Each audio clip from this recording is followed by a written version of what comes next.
বাবা হুম আমাকে আইসক্রিমটা দাও। আমি ওয়াটারমেলন জুসটা বানাই নেই, তারপর তুমি খেও। না এখানে দিতে হবে। আইসক্রিম খেলে তুমি তো জুস খেতে পারবে না।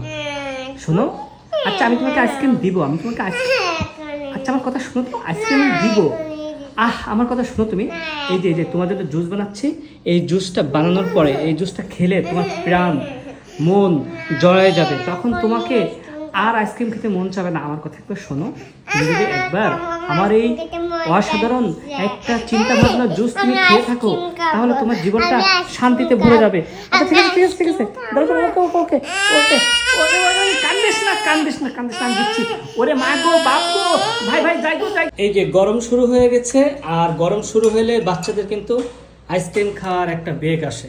তো আমরা কিন্তু এখানে এই দেখো কি আইসক্রিম বানাচ্ছি, এটা এখন যেহেতু সিজনাল ওয়াটারমেলন, আমরা ওয়াটারমেলনের আইসক্রিম বানাচ্ছি, এবং এটা ললির মতো হবে। যে ললির মতো করতে গেলে কি করতে হয়, এই ললির মেনে হচ্ছে কর্নফ্লাওয়ার, কর্নফ্লাওয়ার দিলেই একদম আইসক্রিম হয়ে যাবে। এই দেখো আমাদের কিন্তু একটা আইসক্রিম হয়ে গেল। এখন বাসায় বসে তুমি আইসক্রিম বানাতে পারবা। বাচ্চারা যেভাবে আইসক্রিম খেতে চায় সবসময় খেতে চায়, কিন্তু বেশিক্ষণ খাওয়ানো যাবে না, ঠান্ডা লেগে যাবে। এই জন্য বাচ্চাদেরকে বাসায় খাবার দাও, বাসায় রান্না করে খাবার, বাসার খাবার সব কিছু বাসায় দাও। Tata bye bye. Bye bye.